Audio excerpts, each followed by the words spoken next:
Hello friends, welcome back to my channel গল্পের আসর। অনেক দিন হলো শরীর খারাপ থাকার কারণে আপনাদেরকে কোনো গল্প শোনাতে পারিনি, তাই প্লিজ আমাকে একটু সাপোর্ট করবেন আপনারা। আশা করি গল্পটি শুনতে আপনাদের খুব ভালো লাগবে। তো গল্পটি স্কিপ না করে শেষ পর্যন্ত শুনতে থাকুন।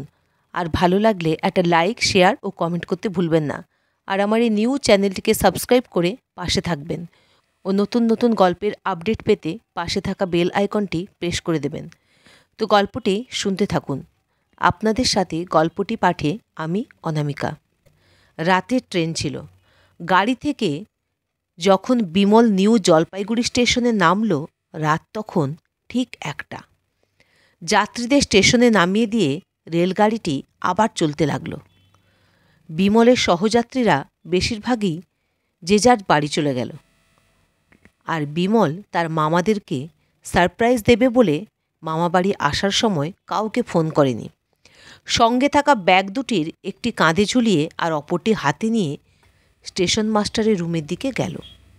ভেতরে ঢুকতে গিয়ে বিমল দেখল যে একজন লোক বসে আছে। উনিই হয়তো স্টেশন মাস্টার। তাই তাকে গিয়ে বিমল জিজ্ঞেস করল, এখান থেকে জলপাইগুড়ি কত দূর? তিনি উত্তর দিলেন, এখান থেকে জলপাইগুড়ি 40 কিলোমিটার রাস্তা। বিমল তখন তাকে বললেন, এখন কি কোনো গাড়ি পাওয়া যাবে? তিনি বললেন, কিছুক্ষণ আগেই একটি গাড়ি জলপাইগুড়ির উদ্দেশ্যে রওনা দিয়েছে। এত রাতে এখান থেকে জলপাইগুড়ি যাওয়ার তো আর কোনো গাড়ি পাওয়া যাবে না ভাই। তাই রাতটা কষ্ট করে এখানেই কাটাতে হবে তোমাকে। তার সাথে কথা শেষ করেই ওই রুম থেকে বেরিয়ে গেল বিমল। বাইরে এসে দেখল যে চারপাশটা কেমন ফাঁকা ফাঁকা, কোনো মানুষজন নেই।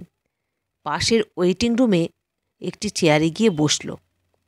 ভাবল মামাদের ফোন করে জানিয়ে দেবে, তারা যেন তাকে নিতে আসে। কিন্তু কি ঝামেলা দেখুন তো, মোবাইলটিরও ব্যাটারি শেষ। আর কোনো উপায় না দেখে চিন্তা করল যে কোনো মতে আজ রাতটা ওই স্টেশনেই তাকে কাটাতে হবে। আর স্টেশনে কাটিয়ে সকালের দিকে সে জলপাইগুড়ির উদ্দেশ্যে রওনা দেবে। দেওয়ালে ঝুলে থাকা ঘড়ির দিকে তাকিয়ে দেখল রাত 1:30 বেজে গেছে। আর মাত্র 3-4 ঘন্টা কোনো মতে সে কাটিয়ে দেবে। চোখে একটু একটু ঘুম ঘুম ভাব। তাই চোখ বন্ধ করে সে বসে রইল। হঠাৎ এমন সময় একজন লোক এসে উপস্থিত। এসে বলল, স্যার কোথায় যাবেন? জলপাইগুড়ি যাব। কিন্তু তুমি কে? আমার নাম নরেশ, এই এলাকায় গাড়ি চালাই। ও তাই নাকি? আচ্ছা, তুমি কি জলপাইগুড়ি যাবে? হ্যাঁ স্যার, যাব, চলেন। মনে মনে বিমল চিন্তা করল যে কষ্ট করে স্টেশনে রাত কাটানোর চেয়ে গন্তব্যে চলে যাওয়াই ভালো। তাই ব্যাগটা হাতে নিয়ে বলল, ঠিক আছে চলো নরেশ, চলো। আর মনে মনে ভাবল, যাক ভালোই হলো, স্টেশনে আর রাতটা কাটাতে হলো না। হাঁটতে হাঁটতে নরেশের গাড়ির সামনের দিকে এগিয়ে গেল বিমল। সেখানে গিয়ে দেখে যে একজন লোক আগে থেকেই সিটের ওপর বসে আছে। লোকটির সমস্ত শরীর চাদর দিয়ে ঢেকে রেখেছে। চেহারাটা পর্যন্ত ভালো করে দেখা যাচ্ছে না। বিমল কোনো কথা না বলে লোকটার পাশে গিয়ে বসে পড়ল। তারপরে নরেশ গাড়ি চালাতে শুরু করে দেয়। প্রায় 20 মিনিট আসার পরে তারা একটি পিচের রাস্তায় উঠল। সেই রাস্তার দুই পাশে ছিল বিস্তৃত ধানের ক্ষেত। বিমলের মনে হলো এই জায়গাটার নাম মনে হয় বেলাকোবা। যতদূর চোখ যায় শুধু হলুদ পাকা ধান, আর চাঁদের আলোয় খুব সুন্দর লাগছে দেখতে। আহা, কি মনোরম দৃশ্য! কতকাল আসেনি সে এই দিকে। আজ অনেক বছর পর সে মামাবাড়ি আসছে। মাঝে মাঝে রাস্তার দুই পাশে হালকা কিছু গাছ দেখা যাচ্ছে। আর খরা মৌসুমে চাষবাসের জন্য একপাশে একটি খাল খনন করা হয়েছে। আকাশে হালকা চাঁদের আলো, তারপরেও চারপাশটা বেশ পরিষ্কার দেখা যাচ্ছে। আশেপাশে কোনো জনবসতি নেই, তাই চারিদিকে শুধু ঝিঝি পোকার শব্দ ছাড়া কিছুই শোনা যাচ্ছে না। মাঝে মাঝে দূর থেকে একটি খ্যাঁকশিয়ালের ডাক কানে ভেসে আসছে। কার্তিক মাসের শেষের দিক, তাই একটু হালকা শীত পড়েছে। আর মাঝে মাঝে হিমেল হাওয়া শরীরে কাঁপন ধরিয়ে দিচ্ছে। তাই ব্যাগ থেকে জ্যাকেট নিয়ে বিমল জ্যাকেটটা গায়ে জড়িয়ে নিল। একটু পরে নরেশ জিজ্ঞেস করল, স্যার জলপাইগুড়িতে আপনার কে থাকে? বিমল বলল, জলপাইগুড়িতে আমার মামা বাড়ি। অনেক বছর পরে এলাম, আর কিছুদিন পরে আমার ছোট মামার বিয়ে, তাই যাচ্ছি। নরেশ বলল, ও আচ্ছা। মাঝপথে কিছুটা আসার পর নরেশ আবার বলল, স্যার আপনারা বসেন, আমি একটু খালি করে আসি। বিমল বুঝতে পারল যে সে উচ্চচাপে পড়েছে। নরেশ পেছনের দিকে একটু দূরে গিয়ে রাস্তার থেকে নিচে নেমে গেল। তাকে আর দেখা যাচ্ছে না।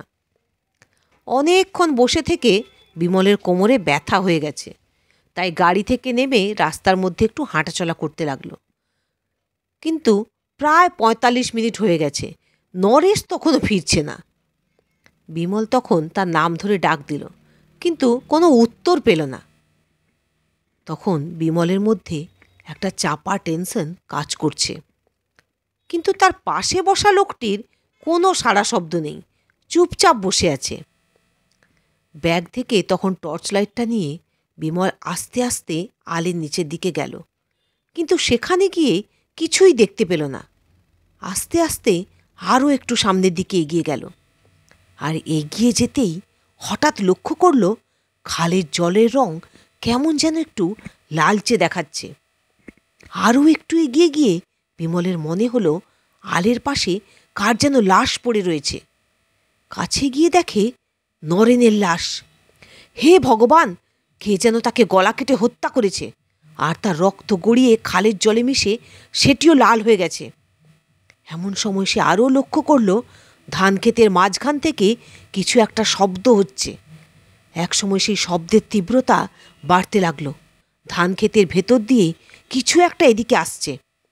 ভয়ে তখন বিমল দৌড়ে গিয়ে গাড়ির সামনের দিকে চলে এলো, কিন্তু সেখানে গিয়ে দেখে চাদর গায়ে দেওয়া লোকটা নেই।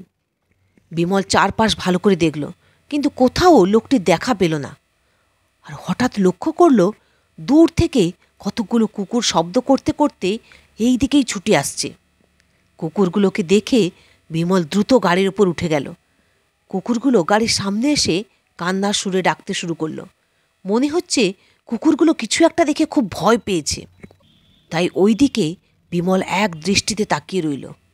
এমন সময় খেয়াল করল ওই দিকে আলের নিচ থেকে কেউ একজন রাস্তার উপরে উঠেছে। হাতে থাকা টর্চ লাইটটি সেই দিকে বিমল তুলে ধরল। দেখে যে রাস্তার উপর এক মধ্যবয়সী মানুষ দাঁড়িয়ে আছে। মুখে আর পোশাকে তার রক্তমাখা দাগ, চোখ যেন জ্বলজ্বল করছে, আর এক দৃষ্টিতে বিমলের দিকে তাকিয়ে আছে। এবার বুঝি বিমলের পালা। মাথার সব বুদ্ধি যেন হাঁটুতে নেমে গেছে। এই লোকটিই হয়তো নরেশকে খুন করেছে। লোকটিকে দেখে কুকুরগুলো ভয়ে সামনের দিকে দৌড় দিল। বিমল তখন কি করবে বুঝে উঠতে পারছিল না। আর এইসব ভয়ানক দৃশ্য দেখে বিমল প্রচণ্ড ভয় পেয়ে গেল। তার হার্টবিটও বেড়ে গেল। সে চিন্তা করল তখন ভাগ্যে যা থাকে থাকুক, ব্যাগটা নিয়ে সামনের দিকে দৌড় দেবে, কারণ ওই ব্যাগটিতেই আছে নতুন মামির জন্য এক বিশেষ ডায়মন্ড জুয়েলারি। তাই ব্যাগটি হাতে নিয়ে বিমল দৌড় দিল। কিছু দূর আসার পরে সে খেয়াল করল সামনে দিয়ে একজন লোক হেঁটে যাচ্ছে। সে দ্রুত তার কাছে গেল, কিন্তু কাছে গিয়ে দেখল এটি গাড়ির সেই চাদর গায়ে দেওয়া লোকটি। তাকে দেখে বিমল মনে কিছুটা সাহস পেল। সে লোকটিকে বলল, দাদা আপনি এত দূর হেঁটে চলে আসলেন, আর ওইদিকে কে যেন নরেশ ড্রাইভারকে খুন করেছে। লোকটি গম্ভীর গলায় উত্তর দিল, তাই নাকি?